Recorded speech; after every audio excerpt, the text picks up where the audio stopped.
Oke, assalamualaikum warahmatullahi wabarakatuh. Waalaikumsalam warahmatullahi wabarakatuh. Welcome to my YouTube channel. Kadang-kadang aku belepetan antara welcome to my channel YouTube. Kan kalau di Inggris kan jadi YouTube channel gitu kan. Tapi intinya sama toh. Sama maknanya. Orang udah paham. Tapi gue kayak ngerasa kayak bego banget ketika saya bilang bahwa welcome to my channel YouTube, padahal kan welcome to my YouTube channel. Dan sekarang saya lagi bareng sama Abdul Hamid. Kamu emang namanya Abdul Hamid? Abdul Hamid. Gitu doang. Tapi enggak, kadang kan orang pakai ABD gitu kan. Kalau aku enggak, Abdul Hamid. Iya, Abdul Hamid. Asli Pamekasan. Asli orang Pamekasan. Lahir di Kecamatan Pasian. Oke. Pasian tuh mana ya? Pasian di sana Pantura.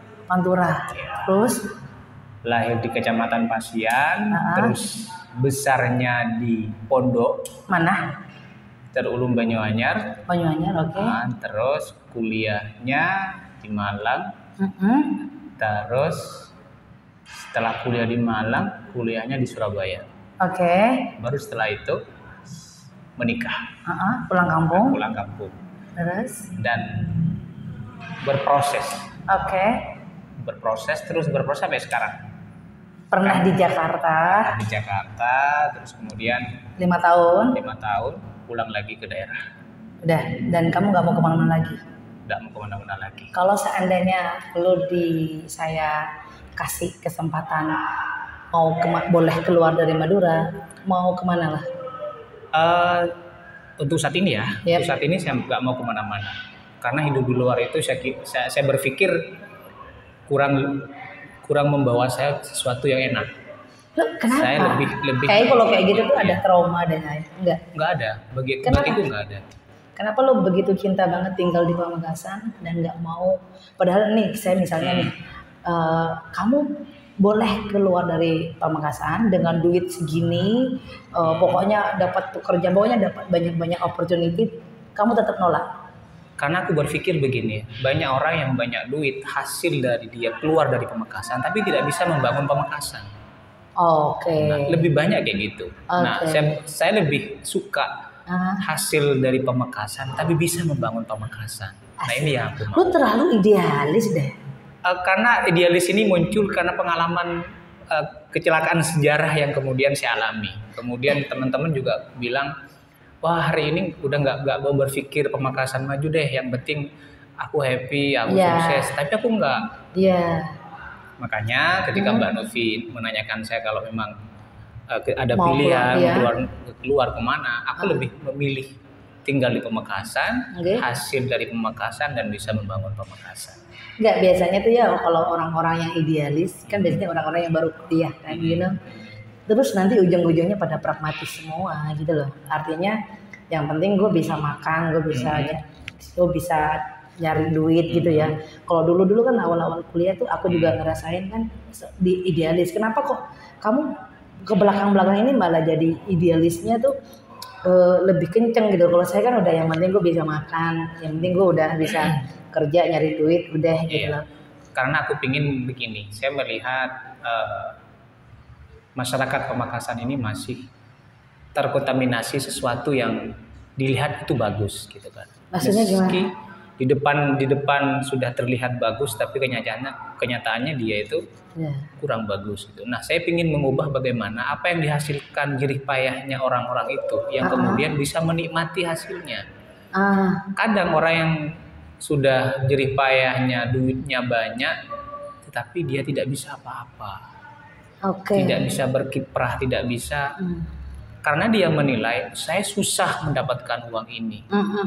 Saya hasilnya pas kata orang Madura, saya harus cerai gitu kan. Nah, tipeku bukan seperti itu. Dan saya ingin bagaimana, terutama anak-anak muda loh ya, yang hari ini kuliah, kemudian kuliah di Pamekasan, berkiprah di Pamekasan, cari kerja di Pamekasan, dan akhirnya bisa membangun Pamekasan. Jadi pola-pola yang kemudian mindsetnya hanya uang itu, tetapi tidak bisa membangun, dan saya ganti gitu. Bekerja, dapat uang dan membangun. Kalau seandainya saya kasih kamu kekuasaan, anggaplah menjadi bupati gitu di Wah, Pamekasan. keren ya. Apa yang ingin kamu perbaiki atau yang pengen kamu ubah? Karena kan kamu tadi bilang membangun Iya. masyarakat gitu. Nah. Ini kayaknya podcast paling serius deh yang pernah saya. Emang kalau detik-detik awal harus serius ya. Harus serius ya. Ya, Karena oke. Jadi aku pertanyaannya juga mau serius nih. Kalau seandainya kamu diberi kesempatan menjadi bupati, iya. apa yang perlu kamu ubah di Pamekasan ini? Pertama saya ingin mengubah pola pikir sebelum saya masuk ke tatanan birokrasi ya. Karena Oke. itu bagi saya terlalu jauh lah. Oke. Saya ingin bagaimana mengubah pola pikir itu yang sehingga merasa memiliki awalnya. Memiliki Pamekasan. Memiliki Pamekasan. Oke. Karena ya banyak ya, mohon maaf ya. Hari ini orang Pamekasan tapi tidak bisa memiliki Pamekasan. Hanya yang banyak itu menghancurkan Pamekasan. Dia tidak sadar bahwa dia lahir di Pamekasan, besar di Pamekasan, Oke. makan di Pamekasan malah dihancurkan. Oke. Nah, Dan ini yang kemudian saya ingin mengubah gitu loh. dari mindset memiliki Pamekasan, itu cirinya seperti apa sih? Satu, tidak terlalu jauh ya. Hmm. Kita memiliki kampung yang kemudian harus dirubah. Kampung itu, pemahaman kampung bagi saya sesuatu yang kecil tapi nilainya besar. Oke. Ada kampung A yang kemudian mengubah pola, terutama di bidang etika. Hari ini etika itu sudah mulai terkikis dengan dunia-dunia yang bagi saya kurang jelas. Meski hari ini sudah zaman industri, handphone dan luar biasa, ya. tapi etika yang ini sudah mulai terkikis dengan adanya itu. Dulu ketika tidak ada handphone dan semacamnya, waktu saya masih kecil, ketika ada orang tua lewat, saya masih panggil Assalamualaikum, kemudian saya manggil dengan sesuatu yang santun. Tapi hari ini ketika ada orang lewat, kita main handphone terus. Apalagi ada guru sibuk dengan sendirinya. Nah, etika itu yang kemudian kita pilah. Dalam artian, ini loh hari ini yang kemudian kita lakukan di dunia-dunia yang sudah maju seperti ini. Tidak harus terlalu jauh dulu lah. Karena hari ini berpikirnya orang-orang itu terlalu jauh. Sehingga sesuatu yang kecil tidak diperdulikan. Iya, benar. Nah, itu benar. Itu. Kalau saya jadi bupati. Kalau tidak jadi bupati mungkin sumbangan suara aspirasi dari masyarakat sehingga Pak Bupati ke depan bisa mengubah pola-pola ini. Aku boleh nggak sih kenalin kamu di penontonku siapa kamu? Boleh, nggak apa-apa. Jadi Mas Hamid ini adalah aktif di Partai Gerindra. Dan sekarang menjadi konsultannya Bapak Bupati. Apa sih bagian apa? Kalau dibilang kayak gitu terlalu formal lah. Apa? Aku nggak ngerti. Saya lebih suka siapapun yang menyuruh saya, apalagi Pak Bupati saya mau. Gitu. Oh, jadi tukang suruh-suruh. Tukang suruh. Tukang suruh, tukang sapoh, ya bisa. Dan selama 5 tahun di Jakarta menjadi saya bersama Pak Prabowo. Sama Pak Prabowo. Dipercaya Pak Prabowo untuk bagaimana menjadi pejuang politik. Dan tidak boleh menjadi politisi. Tapi aku nggak pengen podcastku isi politik. Betul sekali. Jadi aku lebih kepengen podcastku itu lebih kepada bagaimana kamu bisa mengenali diri kamu sendiri. Betul sekali. Kalau ngomong politik nanti panjang ini kan. Ya. Ya, makanya saya minta Mas Hamid untuk bikin 2 pertanyaan seperti biasa. Apa aja ini? Nanti kita jawab bareng-bareng. Ya. Tapi bentar dong, Mas Hamid, kamu tuh kelahiran tahun berapa sih? Saya kelahiran 88. Lebih tua gue. Allahu Akbar. Beneran? Iya, 88. Umurku hari ini masih 34. Aku 38. Alhamdulillah. Berarti aku manggil kamu adik dong. Oh gitu ya. Nggak apa-apa. Iya. Urusan manggil itu kan membuat aku nyaman ya nggak apa-apa sih. Enggak, aku pikir kamu pakai kacamata kali ya. Jadi kayak kelihatan tua banget gitu. Enggak sih. Masih muda. Cuma kan aku pertama kita ketemu nih kan di sebuah acara yang kita nggak begitu akrab ya. Cuma mungkin kan yang namanya sefrekuensi itu kan pasti nyari ya. Kan nemu oh ini kayaknya cocok kita jadi teman, akhirnya kita ketemu sekarang gitu. Oke, Mas Hamid, kita mulai ya. Oke. Ya. Baca basmalah dulu lah biar Bismillah. Pertanyaannya tidak ribet. Boleh, yuk. Aku dulu apa sampean dulu? Ini kan aku ngambil, kita jawab bareng-bareng. Oke. Wah, dari gue. Baik. Apa definisi manusia baik-baik menurutmu? Ini aku ngomongnya secara normatif apa? Terserah. Gitu ya. Terserah, karena kadang-kadang saya waktu di Jakarta itu terganggu dengan ada kan kalau di kos-kosan gitu ya, menerima perempuan baik-baik, pernah nggak sih lo? Pernah lo? Aku karena tinggalnya di lingkungan kampus ya, jadi maksud saya ini perempuan baik-baik tuh kayak apa gitu loh. Makanya aku nanya, definisi menurut kamu nih, definisi manusia baik-baik itu menurut kamu tuh apa? Aku pengen jawab sederhana ya. Atau pertanyaan yang mudahnya gini, kamu udah ngerasa baik sih? Kalau itu tidak. Nah, tapi menurutku orang baik-baik itu, manusia yang baik itu adalah manusia yang tidak membuat orang lain kecewa. Apapun itu. Artinya kalau udah bikin kecewa buruk dong? Dalam artian kecewa itu tidak ego dong, maksudnya hari ini harus kamu begini, hari ini harus begitu, bukan seperti itu. Intinya adalah orang yang baik itu adalah orang yang membuat orang lain itu tersenyum. Nah, bukan dalam arti orang yang tidak membuat tersenyum dia jahat, tidak, tapi karena ada baik-baik di situ. Orang yang nilai baik-baik itu adalah orang yang membuat orang lain tersenyum. Bagi saya begitu, Mbak. Kalau menurut Bang gimana? Dan kamu sudah ngerasa jadi orang baik, udah bikin pernah jadi orang baik. Sekarang lu jadi manusia baik-baik nggak? Mencoba untuk mendekati yang lebih baik. Iya. Tapi menurutmu, kamu setuju nggak tadi yang cerita ada kos-kosan terus ada tulisan menerima perempuan baik-baik, itu menurutmu gimana?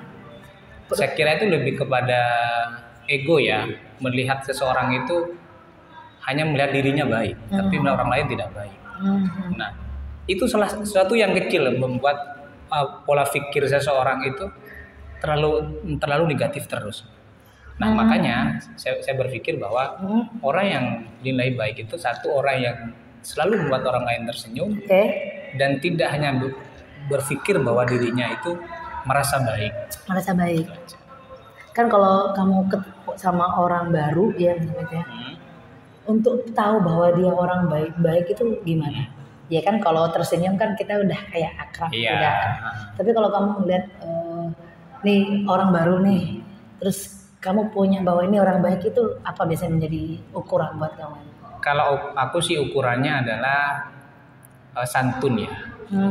Orang itu ya. Santun, kemudian cara bagaimana dia ngobrol, kemudian dia cara bagaimana kalau ngobrol ya, menanggapi cara dia ngobrol. Betul. Toh meskipun hatinya dia busuk, bukan urusan saya toh.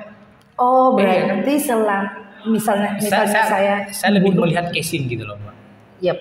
Oke. Saya lebih utama casing, meskipun hatinya buruk itu urusan Allah. Karena hati itu urusan Allah sudah, bukan urusan manusia.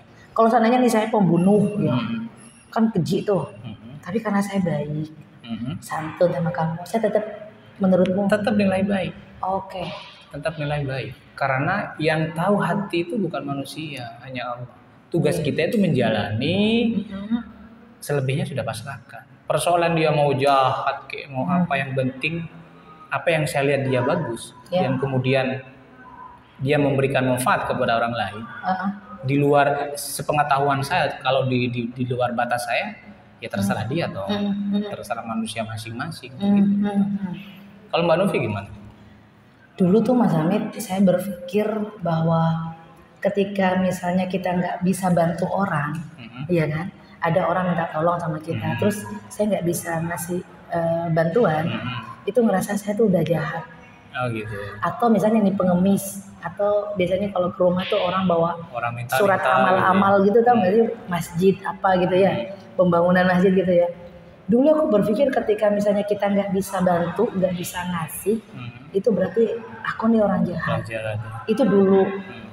Pas sampai akhirnya saya ngerasa bahwa kalau kita terlalu menyenangkan orang, atau kita tuh kayak selalu berusaha untuk menyenangkan orang sampai kita lupa sama diri kita sendiri, akhirnya apa namanya ya? Ya aku karena pengalaman juga ya. Saya pernah nolongin orang, tapi ternyata aku kena apesnya. Oh gitu. Makanya sekarang gue ngerasa bahwa ketika kita tidak mampu membantu orang atau tidak memberikan pemberi pengemis atau apalah yang minta bantuan, itu sebenarnya bukan orang yang jahat, tapi orang yang ngerti lah, yang orang yang ngerti. Makanya buat saya definisi orang baik itu adalah orang yang tahu kapan dia harus berbuat baik dan kapan harus membantu orang, kapan harus menyenangkan orang. Tapi begini Mbak, saya pernah dapat dari guru ya. Ini berkaitan dengan orang-orang ketika harus mengasihkan sesuatu kepada orang lain. Seperti mengemis ya. Ada guru saya bilang bahwa kalau yang minta itu pertama, yang kamu temui, maka itu malaikat.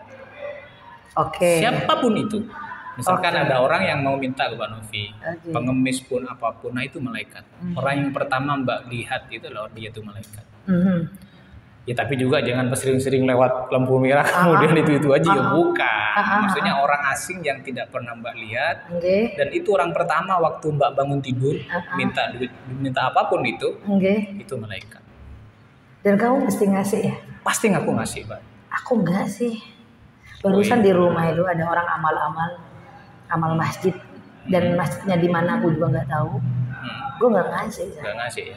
Jadi buat saya orang baik itu adalah orang yang dia tuh tidak tahu di mana harus memberi gitu ya. Iya, dan bukan gini loh, misalnya kayak gini loh, ada orang sumbangan ya, minta sumbangan, anggaplah yatim piatu ya, atau ada korban perang Ukraina ya kan sih, atau enggak yang lagi orang-orang ini nih kemana tuh sayang, ke kok Afghanistan sih? Iya pokoknya di sana. Pokoknya di luar negeri gitu. Dan waktu ada orang yang minta, Mbak ini buat korban perang atau apa gitu ya, atau misalnya panti asuhannya atau masjid yang saya nggak tahu tempatnya, saya nggak akan ngasih selama tetangga saya dan kerabat saya dan sahabat saya tuh aman. Saya ngapain ngasih ke orang yang nggak saya kenal dan saya nggak tahu, sementara nih sahabat saya, keluarga saya, tetangga saya terutama itu masih kelaparan. Saya tuh lebih di situ ya, jadi. Tapi lebih rinci Mbak ya. Kalau aku nggak gitu Mbak. Oh enggak ya. Kalau aku sih karena aku selalu berpikir apa yang diajarkan guru itu bagi saya adalah sesuatu yang bermanfaat gitu kan. Nah saya berpikir hidup itu ketika mati hanya 3 yang tidak putus. Shadaqatun jariyatun aw yantafi'u lahu awaladun sholih. Jadi pertama itu adalah sedekah jariyah. Nah, saya tidak mau melihat toh itu dipakai masjid ataupun yang penting niat saya adalah saya memberikan sedekah. Karena urusan perintah itu saya hanya memberikan sedekah, keikhlasan hati saja. Persoalan dia mau dibuat apa kayak ya terserah mereka. Kalau aku sih begitu, Mbak. Ya. Tapi nggak tahu ya, kalau aku mikir kalau kamu melihat orang itu baik. Tapi itu tidak mendekati eman ya, Mbak? Enggak sih. Kadang kan, kamu mulu yang minta ini ya, gitu kan? Kan kalau seandainya ada orang baru, ya. Sementara gue punya sahabat yang juga misalnya lagi kesusahan, ya enggak? Saya kan milih itu, gitu loh. Kalau ada pilihan pasti pilih itu. Kenapa nggak semuanya aku kasih? Kalau kamu kan semuanya kasih ya, karena sahabat itu kan tergantung niat. Betul. Kenapa? Karena gue pernah ngasih, ternyata gue kena apesnya. Misalnya ngasih bantuan atau ngasih apa yang bisa, pokoknya apapun ya yang saya bantu gitu, ternyata aku yang kena apesnya. Pernah nih di rumah ada pengemis minta saya kasih, tiba-tiba banyak gerombolan datang ke rumah. Jadi kayak sudah gue terlalu berat ya kali ya mikirnya ya. Padahal kalau ngasih aja kali ya. Iya. Tapi kalau banyak sampai 20 orang, ya kan lumayan juga toh. Habisnya. Tapi ini ya saya kalau ukuran uang materi ya. Bukan materi. Tapi kalau ukuran secara pribadi mungkin sama gue sama kayak kamu, itu dilihatnya dari etika ya. Iya. Kalau dia tahu cara menempatkan dirinya, ya bagaimana dia berkomunikasi, ya itu buat saya itu udah orang baik gitu. Oke, lanjut ya. Lanjut ya, aku ya gantian ya. Kamu. Tujuan hidupmu apa sih? Lu pertanyaannya sederhana aja. Karena kalau nggak ada tujuan hidup ya ngapain hidup? Kan gitu toh. Gak ada tujuan gue. Gak ada tujuan. Aku tuh sejak ikut meditasi itu ya, meditasi Vipassana. nggak tahu tuh mau ngapain. Kalau rencana iya ya saya. Jadi besok saya mau kemana, tapi rencana itu kalah dengan apa namanya vita kompi. Jadi kayak kamu hari ini kan gue nggak mau ketemu sama kamu. Tiba-tiba lo bilang di mana ini, udah ketemu yuk gitu. Padahal gue misalnya kan ada janjian jam 1, tapi kan dia karena ada cuma bimbingan doang kan. Yaudah ya nanti, maksudnya gue punya kuasa gitu loh saya. Saya maaf nggak bisa, nanti asar ya, iya bu kan gitu ya.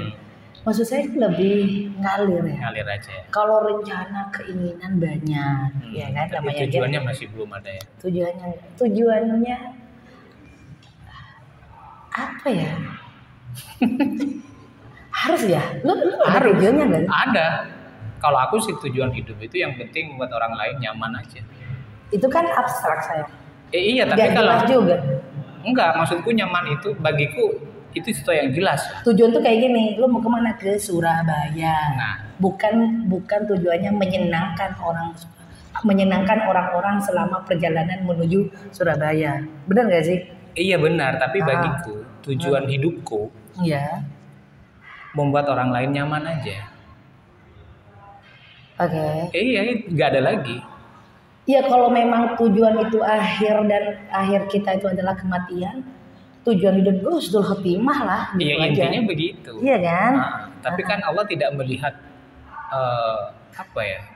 sama halnya 5 tambah 5 tetap 10, 9 tambah 1 10, 8 tambah 2 10. Endingnya sama. Tapi bagaimana proses berjalan kehidupan itu yang bagaimana. Nah, makanya aku memilih tujuan hidupku adalah membuat orang lain nyaman.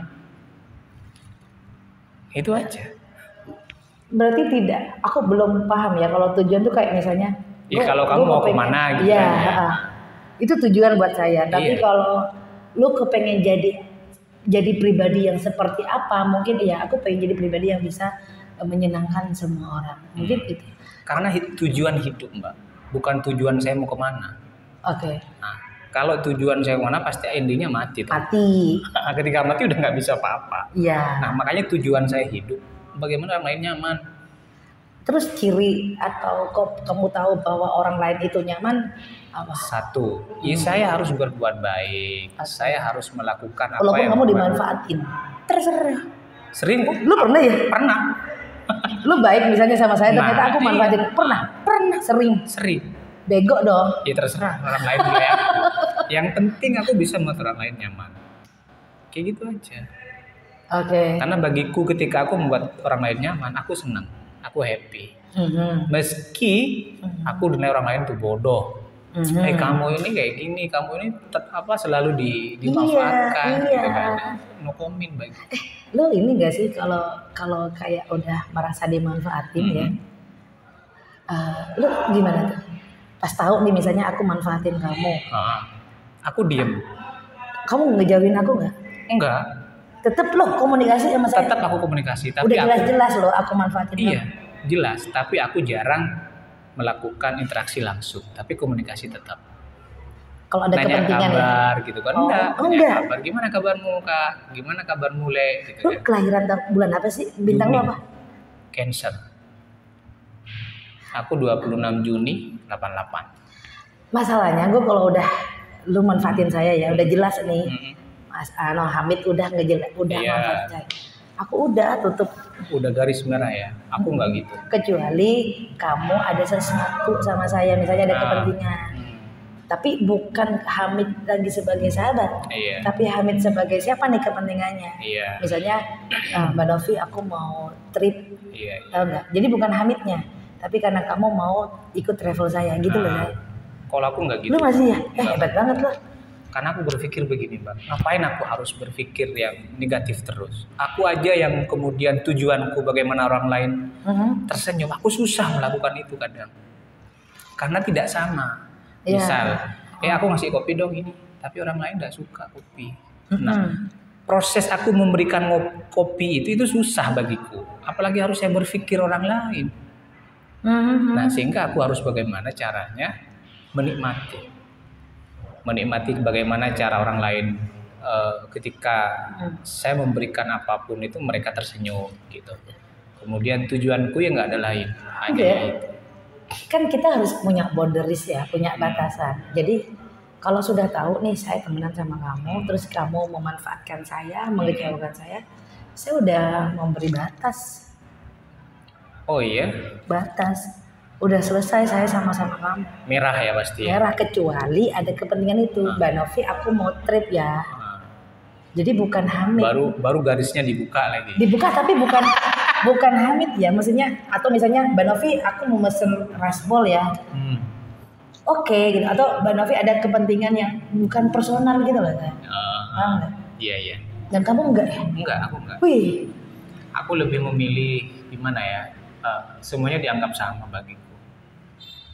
walaupun udah sering kali kamu Sering mengalami. kali. Ada sih temanku sampai saat ini dia masih manfaatin aku. Tapi aku nggak merasa. Lu nggak ngerasa bego gitu ya? Enggak.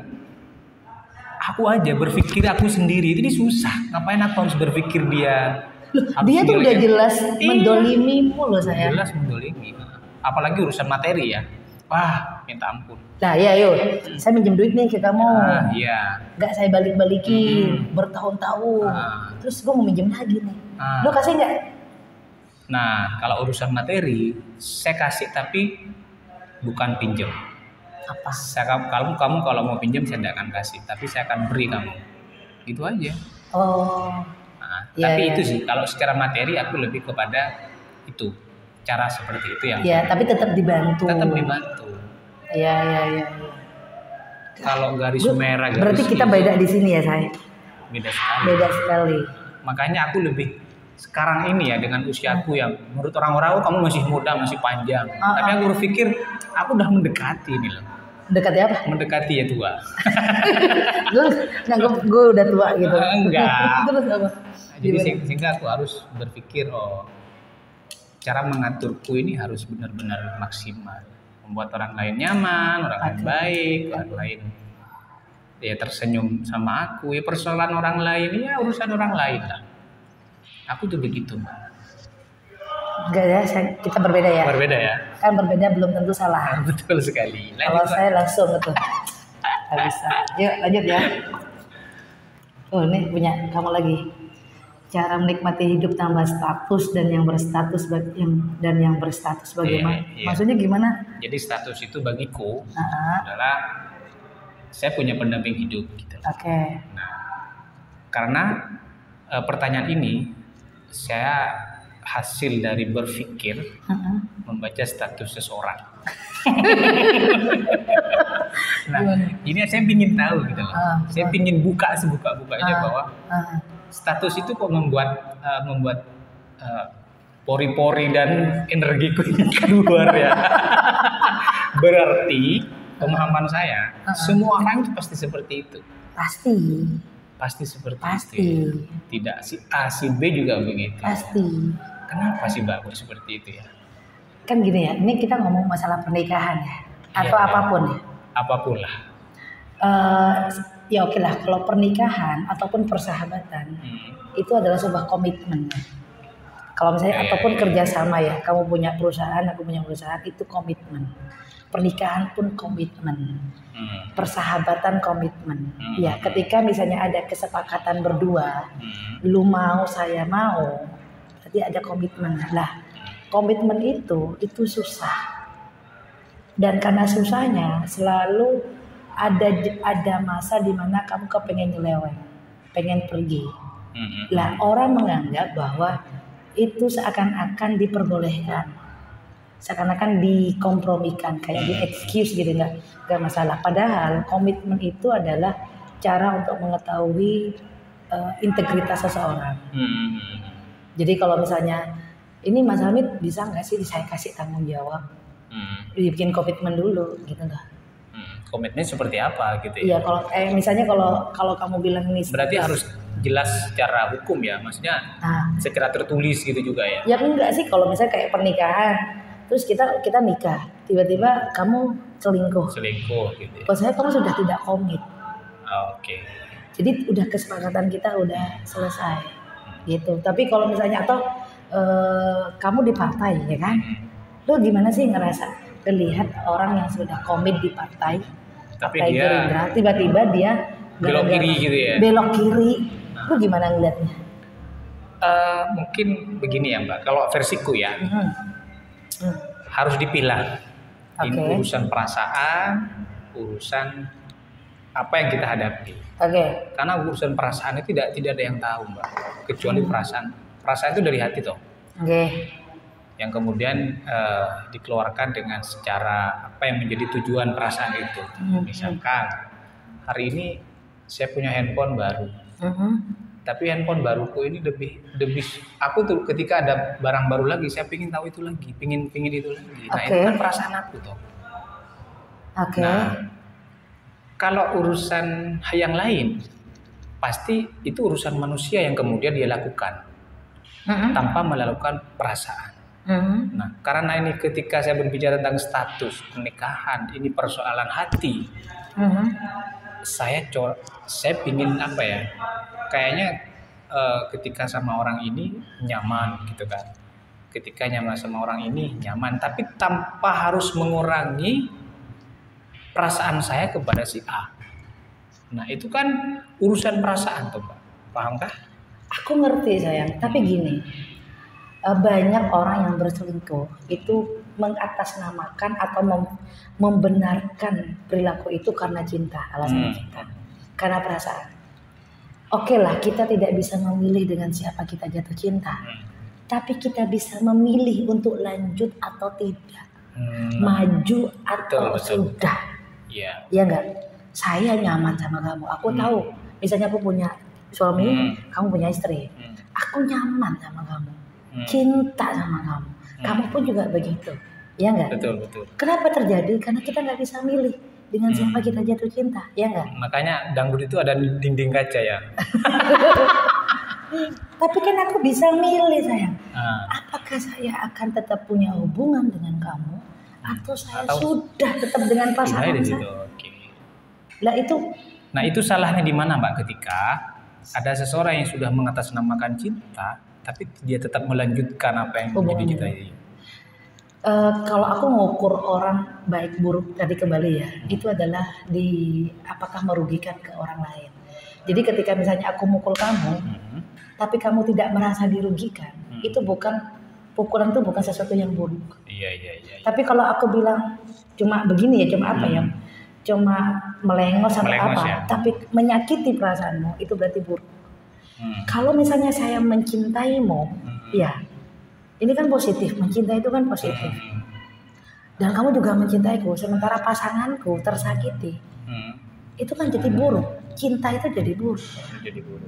Atau kalau memang saya sama kamu ingin kita punya hubungan, kamu bilang sama pasanganmu, dan aku akan bilang sama pasanganku bahwa selesai komitmen kita gitu ya.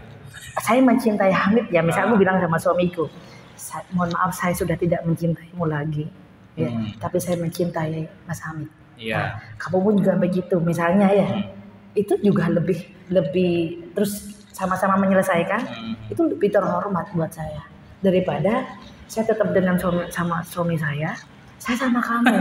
Terus kenapa karena saya mencintai kamu. Kenapa cinta harus jadi kambing hitam gitu loh saya. Betul. Berarti yang salah orangnya ya, bukan cintanya. Bukan cintanya. Loh, saya mencintai suami orang itu nggak masalah kok. Ya nggak boleh kan punya hubungan dengan suami orang. Oh gitu ya. Karena akan misalnya suami orang berarti kan dia punya istri, kan pasti akan menyakiti istrinya. Iya. Dan kalaupun istrinya anggap tak bener gitu ya. Ya itu kan bukan haknya kita untuk berarti mengatasi seperti itu ini gimana? Ada solusi nggak dari Mbak? Masalahnya di mana dulu? Nah, di aku apa di suaminya? Semua. Oke. Semua. Ketika saya melihat status seperti itu, si A ketika sama si B merasa nyaman, yang diceritakan si A ini buruk, kemudian si C ke D juga seperti itu. Nah, cara agar ini biar menjadi follow up ya sama orang-orang yang suka seperti itu ya. Iya. Jadi menjadi motivasi nih bagaimana nih? Oh pilih. Hidup itu kan pilihan. Hidup itu pilihan Mas Hamid. Jadi milih. Jadi aku nggak ngerti ya. Agar cinta tidak dikorbankan. perempuan terutama yang terjadi. Jadi perempuan itu kan mudah sekali apa ya istilahnya, rasa kasihannya. Tiba-tiba nih kamu bilang ke aku, ya mbak istriku tak edep, istriku begini, terus kita sama nih satu ini. Loh saya sebagai perempuan yang berdaya, bukan perempuan bodoh ya. Kalau perempuan bodoh kamu tak akan saya peluk gitu ya. Tak sini kasihan kan gitu. Kalau perempuan bodoh ya, kalau perempuan bodoh tuh neser kan gitu. Sudah tidak bahagia di rumah tangga kan, apalagi laki-laki kan dengan gimana caranya dia bisa diterima oleh perempuan misalnya, oleh pelakornya kan, hidup saya terluka, istri saya apa kan gitu ya. Kalau saya perempuan bodoh saya akan bilang sini Mas Hamid. Tapi kalau perempuan yang berdaya, Mas Hamid kamu punya istri nggak? Kalau lo mau sama saya, selesaikan dulu sama istri. Oh seperti itu ya. Dan ini yang harus aku share. Aku tuh pernah selingkuh mas. Bukan selingkuh karena saya punya pasangan, tapi saya berselingkuh dengan suami orang. 8 laki-laki. Karena waktu itu penelitian. Nah ini enaknya jadi tukang riset tuh enaknya begitu. 8 ya Mbak? 8, saya milih 8 ya Pak.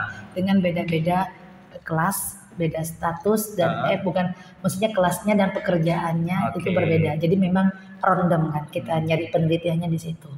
Dari 8 yang saya selingkuhi itu ternyata ini sudah membuka status ya berarti. Apanya? Membuka status bahwa hasil penelitian 8 orang. Hasil penelitian saya di disertasi saya, silahkan baca. Jadi di 8-nya ini semuanya bercerita bahwa dia itu capek dengan istri pasangannya. Kadang ada yang nggak dihargai, ada yang apa gitu. Tapi ketika saya minta ceraikan istrimu, nggak ada yang mau. Sampai sekarang. Oke. Pasti alasannya anak. Dan buat saya itu orang yang berselingkuh itu orang bodoh aja. Kayak nggak ada kerjaan aja. Gitu. Ini berarti tidak imbang ya. Ini biar penonton juga merasakan manfaat bukan hanya dari seorang laki-laki saja yang dipojokkan. Nah, wanita juga seperti itu enggak? Iya. Saya tuh banyak. Pernah meliti enggak dari? Iya. Pernah. Bukan meliti secara formal ya, cuma saya kebetulan kan memang punya teman-teman yang juga selingkuh, perempuan ya. Apakah saya menyalahkan mereka? Tidak. Karena buat saya perselingkuhan itu bukan kesalahan, tapi kebodohan. Yang tugas saya adalah menyadarkan, mencerdaskan mereka, gitu aja. Jadi banyak teman-teman perempuan saya itu selingkuh dengan alasan bahwa suaminya bla-bla. Nggak ada sampai sekarang saya itu nyari literatur yang membolehkan berselingkuh itu nggak ada. Nggak ada. Kamu pernah nggak sih selingkuh? Mungkin tidak bisa dibuka di sini ya. Berselingkuh itu kan nggak harus dengan pasangan ya. Tapi hari ini orang-orang berpikir selingkuh itu sama orang lain. Iya pasti. Padahal kita berselingkuh dengan komitmen kita itu juga masuk perselingkuhan. Kayak misalnya gue harus minum teh misalnya ya. Tapi tiba-tiba saya minum kopi, itu selingkuh kan? Betul. Iya nggak sih? Iya. Kalau itu ya. Lo pernah nggak selingkuh prinsip ya? Selingkuh komitmen. Dulunya di partai mana, terus tiba-tiba lu selingkuh ke partai mana? Enggak, kalau secara itu aku lebih ke komitmen, Pak. Iya kan? Dimana aku itu, saya melihat dimana aku dilahirkan, dibesarkan. Karena aku dilahirkan di Gerindra, dibesarkan di Gerindra, tetap di Gerindra. Betul. Ini secara profesional ya, secara ini ya. Kalau secara yang lain, kalau urusan perasaan, ya mungkin di belakang layar lah kita ngobrolnya. Boleh. Kita lanjut ya, yang terakhir. Ini ya. Ini dari saya nih. Nih, berteman antara perempuan dan laki-laki itu masih tabu nggak di Madura menurutmu? Masih lah. Masih ya? Masih. Aku tuh Mas Hamid di Jakarta, gue punya temen cowok yang dari awal Jakarta ya, masih S1 sampai sekarang gue tinggal bareng bahkan sama mereka, dan gue gak ada perasaan cinta-cinta, tapi ya sayang iya ya. Sampai mereka menikah nih semuanya 4-empatnya, terus gue hadir dan gue kenal istrinya, dan sampai sekarang gak ada tuh kita baper-baperan yang sampai akhir. Tapi gue kalau lagi galau mesti nyari mereka gitu loh. Tapi gue meluk mereka, gue tuh manja-manja sama mereka, itu nggak ada.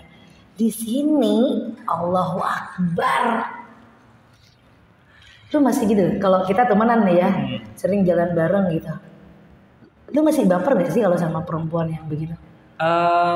Ya mungkin semua orang kan tidak sama toh cara menilainya. Tapi kalau di Madura itu lebih kepada menilai sesuatu yang dilihat mudarat itu tidak dilakukan. Nah, Madura itu lebih mengatasinya itu, Mbak. Berarti mudaratnya itu bukan teman ya, tapi sebagai karena perempuannya. Iya, karena perempuannya. Karena di setiap orang laki-laki bareng atau ketemu dengan seorang perempuan pasti nilainya negatif. Oke. Nah, walaupun temen ya, meskipun temen, walaupun nafsu saya udah expired aja sama kamu. Itu kan urusan nafsu. Apalagi temen ya, temen udah sering Temen, kita. iya, yang pasti ada. itu dinilai negatif. Nah, makanya sesuai dengan pertanyaan Mbak Novi tadi di awal-awal, kalau kamu jadi bupati apa yang ingin dirubah? Saya ingin mengubah pola pikir. Iya. Jadi biar tidak semua negatif. Sehingga ketika kita ketemu sama orang, yang penting kita menjaga etika. Betul. Perempuan itu yang bagaimana gitu kan. Beda tuh ketemu sama orang yang kemudian langsung cium, langsung cara-cara mereka bagaimana, itu mungkin kita waspadai. Tapi kalau hanya sebatas kita ngobrol, ketemu ya bagi-bagi orang-orang yang punya pikiran positif, ya itu tidak ada apa-apa. Tapi di Madura ya, tidak menyebut mana kabupaten, Madura ini masih kental dengan urusan hal-hal itu. Asik ya. Tapi cara mengubah mindset itu susah, Mbak. Susah. Gimana? Tapi bisa ya? Bisa. Dengan cara apa? Dengan cara satu, pendekatan emosional. Kita kan selalu berpikir jauh ketimbang kita berpikir apa yang kita hadapi. Seperti halnya kita punya tradisi-tradisi yang itu menjadi rutinitas kita. Nah, kita lebih kepada kedekatan emosional itu ketika memberikan pemahaman bahwa tidak semua apa yang dilakukan bareng orang lain itu salah. Nah, makanya kita harus bagaimana berpikir positif. Kalau menurutmu yang anggap deh selain berteman antara laki-laki dan perempuan itu tabu, apalagi yang terjadi di masyarakat Pamekasan yang masih berpikirnya tabu atau mesti negatif gitu loh, padahal itu positif. Saya sering baca sejarah-sejarah ya Mbak tentang Madura. Madura ini memang kalau banyak orang bilang ini madunya negara. Ada yang madunya negara.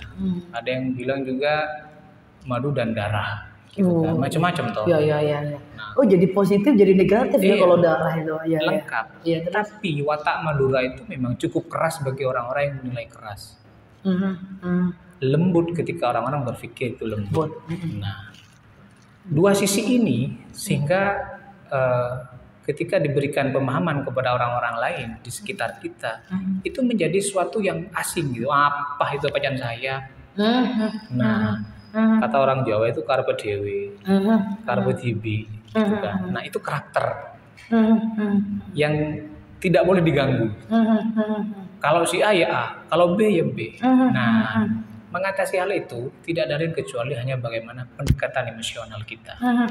Kita datangi, kita berikan sedikit demi sedikit, baru dia paham apa yang kemudian menjadi beda dengan orang-orang yang sudah tidak bisa dikasih pemahaman. Berarti itu lebih tinggi egonya. Udah bebel ya. Iya.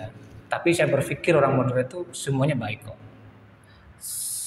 Tidak ada satupun yang orang Madura itu menilai, saya nggak ada. Dan aku tahu caranya. Gimana sih? Lalu literasi. Makanya nanti kamu kolaborasi dengan Civitas Koteka. Betul. Kayaknya ada ini ya. Apa? Buat tenda itu kapan ya camping? Tanggal 20 di Penjara tuh. Ya, pemirsa barangkali ada yang mau ikut Koteka. Udah selesai, udah 30 orang yang daftar. Nggak buka lagi. Mas Hamid, sebelum saya akhiri, ada pertanyaan begini. Kalau kita sudah ngomongin tentang manusia baik-baik, tentang Pamekasan juga, tentang tadi udah ngobrolin bagaimana ya tadi saya mau nanya secara pribadi. Sebagai konsultan politik, sebagai konsultannya Mbak Bupati, dan juga yang tahu jangan terlalu dini kan? Iya, yang tahu tentang perpolitikan dan bagaimana masyarakat Pamekasan. Dan tadi juga kita nyinggung masalah tabu gitu ya, masalah laki dan perempuan. Kalau seandainya saya jadi bupati, apakah Mas Habib mau mendukung saya? Baik, saya dilihat jawab. Dari perempuannya nih ya. Oke.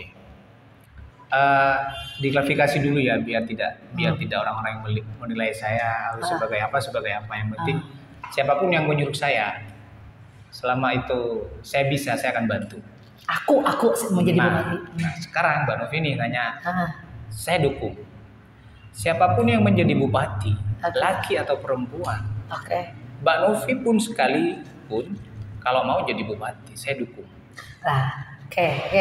Atau gini pertanyaannya, sebagai pengamat politik atau sosial masyarakat Pamekasan, seandainya ada perempuan, jangan lihat saya ya, perempuan yang mencalonkan menjadi bupati, yang mencalonkan diri jadi bupati, kira-kira menang nggak? Menang. Oh iya. Menang. Di mana dulu? Di Pamekasan. Oh, di Pamekasan. Saya mau ngomong Pamekasan doang ini. Menang, Mbak. Masa? Menang. Karena di Pamekasan ini tidak ada ukuran. Satu ya, masyarakat Pamekasan ini tidak ada ukuran siapapun yang menjadi bupati. Selama itu manusia, yakin pasti jadi bupati. Perempuan pun sekalipun. Karena begini. Toh Jawa Timur perempuan, apalagi Pamekasan tidak bisa. Ukurannya saya ke sana. Tetapi kulturnya beda kan? Iya, makanya tetapi Pamekasan ini kalau dibilang angker banget. Betul. Makanya politik di Pamekasan ini tidak bisa diprediksi. Ketika tidak diprediksi, peluang siapapun bisa. Nah, kadang kenapa saya bilang tidak bisa diprediksi? Karena yang belum tentu menang. Apalagi yang kayaknya perempuan. Iya, apalagi perempuan. Gak akan diterima, malah bisa jadi diterima ya. Makanya kembali kepada awal tadi yang Mbak itu, siapapun yang menjadi bupati, pola pikir dulu dirubah. Betul. Sebelum masuk ke birokrasi, mengubah ini, itu ABC nanti lah. Yang penting bagaimana masyarakat paham dulu bahwa kemajuan Pamekasan ini adalah harus dimiliki oleh kita semua, rakyat Pamekasan. Jangan sampai Pamekasan ini hancur di tangan Pamekasan sendiri. Iya, benar. Lucu. Ya syukur-syukurlah, saya berdoa semoga Mbak Novi ini jadi bupati Pamekasan. Kamu yang jadi bupati. Ini udah ngobrol mau jadi bupati. Oke, makasih sudah menonton. Ini lumayan lebih dari 30 menit Bang Mangan. Ngobrolnya kita ngobrol receh ya. Oke, assalamualaikum warahmatullahi wabarakatuh. Waalaikumsalam. Makasih Mas Amin. Terima kasih.